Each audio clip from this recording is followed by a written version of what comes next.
Next on Worcester News tonight, a new study finds even hands-free devices are dangerous while driving. Plus, an attempted bank robbery in the city is stopped by police.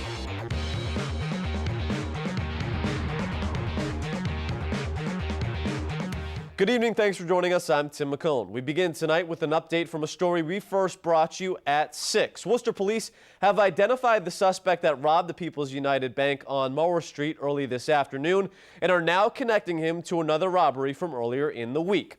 The incident occurred shortly before 1:30 today. Police arrived while the crime was taking place and took the suspect, 38-year-old Daniel Bulshen, into custody after he walked out of the bank. During their investigation, the police were able to link Bulshen to the robbery of the Commerce Bank on Park Ave Tuesday. Late this afternoon, police also arrested 49-year-old Joseph Stolicker in connection with Tuesday's robbery. The investigation is still ongoing. A year after being diagnosed with Ebola, Dr. Rick Sacra is honored by the city tonight. The doctor received a key to the city from Worcester Mayor Joe Petty. Sacra contracted Ebola while working in Liberia last year. He came to the United States to be medically treated and once cured, eventually returned to Liberia to continue his work. Tonight, he was speaking at the United Methodist Church in Worcester about his experience in Liberia. The key to the city is just the latest honor for Sacra. Very dedicated to the people from Africa and specifically Liberia. He's dedicated about bringing resources, medical equipment, medical supplies, and also reopening the 25 hospitals that was closed because of the Ebola crisis. And he brought the attention to the Worcester area.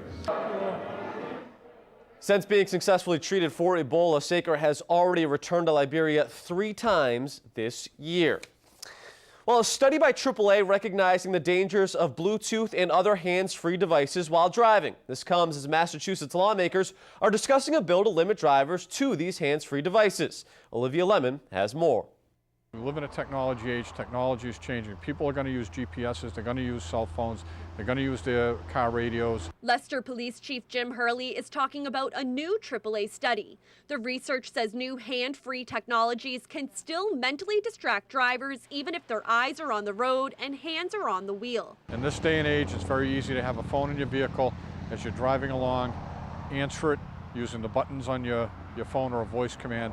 I support those. The AAA Foundation for Traffic Safety says even voice-activated systems can cause a distraction. Research says these distractions can last up to 27 seconds. But Hurley says it may be difficult to eliminate all hands-free systems. When then can someone actually use a phone in their vehicle to report an emergency or something else that's going on? What about public safety officials who are using two-way radios in their cruisers or onboard laptops? AAA is urging car manufacturers to improve the safety of their voice-activated systems by making them less complicated, more accurate, and generally easier to use. AAA says evidence shows just because a device is hands-free does not mean it is risk-free. Hurley says because Massachusetts drivers are allowed to use phones in their cars, it's sometimes difficult for officers to enforce the state's texting and driving ban. The chief says it comes down to common sense. Be reasonable, and a lot of these issues will go away. Focus on the task at hand. That's driving the car. Olivia Lemon, Worcester News Tonight. Could hockey be on its way back to Worcester? Rumors are circulating the city is looking at bringing a team to the city after the Sharks left last season. Our Andy Madison has the latest. I thought it was unfortunate for the DCU Center and for the people that enjoy hockey in Worcester. Their name and logo are still outside the DCU Center, a reminder of the team that called Worcester home for several years. The Sharks have moved on. No one supports it. I mean, you don't have that many people supporting it. But hockey may not be on ice for long. Earlier this week, the Telegram and Gazette reported the city is looking at bringing a new team to the area, possibly next year. This isn't, just kicking the tires and walking around. It sounds like it's pretty serious and kind of far down the line. Rich Lundeen runs the Sharks Booster Club. He says the key to bringing a team and keeping them in Worcester is having a strong local tie. The prospective owner has an advisor who was a president of the CHL at one time. So basically, he's got to be pretty serious if he's got him on advising him. Reports are the prospective owner is from eastern Massachusetts, and the team could come from the East Coast Hockey League. No city officials could be reached for comment about the potential move. Those we spoke with said it's one thing to bring hockey back to the city, It's another to keep it here for longer than a few seasons. I go for it in a big way. But how long are they going to last? If they can get another franchise to come in here and play hockey, and people will respond to them by attending the hockey games, I think that's a good thing for the city of Worcester. We're the second largest city in New England. We should definitely have at least one pro sports team. Andy Madison, Worcester News Tonight. Worcester Congressman Jim McGovern joined more than 70 of his House colleagues Wednesday asking the federal government to release home heating assistance funding.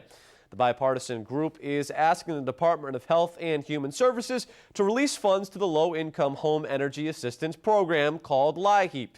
McGovern says a large percentage of Massachusetts families rely on this assistance. The Worcester Community Action Council says without the release of these funds, the HEAP program cannot successfully pay contributing oil companies that receive a fuel assistance benefit have wages. So these are people who are working hard, trying very hard to make ends meet, and to buy bulk oil, 100, 150 gallons at a time, is a lot of pressure for people. The congressman says with winter approaching, low-income families and seniors need access to the HEAP funds as soon as possible. Well, according to a new report by the Worcester Business Journal, Worcester's only shopping mall is in financial trouble.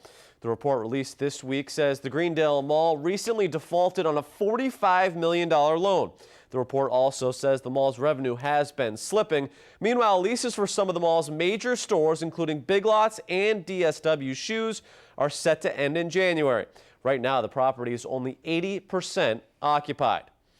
Residents living in South Worcester may have heard a loud siren this morning. The College of the Holy Cross was testing their emergency system. It's an annual drill, but as Patricia Nicholas reports, recent incidents of violence on college campuses across the country have more schools reviewing their emergency procedures. Holy Cross tests their emergency siren system Thursday. The siren blared all across the college campus. It's meant to give immediate information to students, staff, and nearby residents in the event of an emergency. Well, they're used for really critical incidents, such as a hurricane, severe weather coming in, possibly an active shooter or other hazard that's affecting the campus and the community.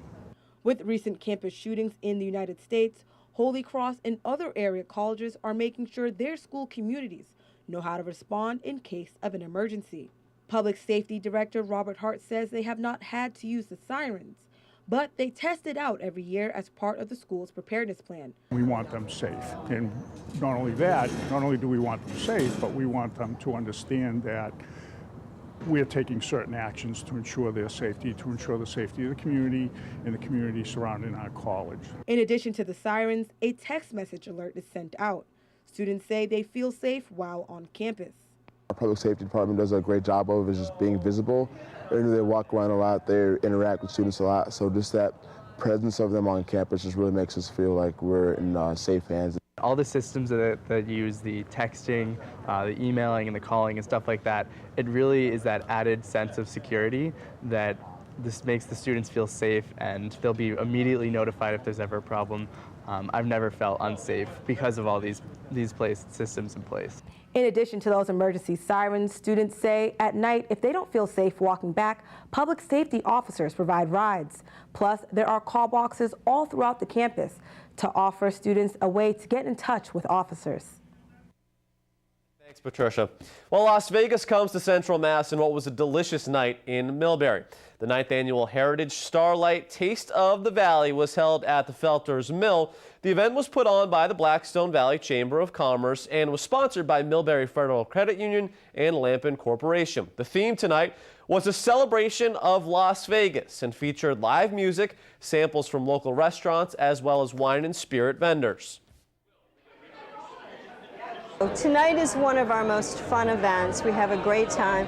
We're always excited to see all of our people come out, have fun, everybody throughout the valley. Our merchants get a head start on the holiday ahead. It's right around the corner. And just have a great time and relax. Awards were also given out for the Best Male and Female Vegas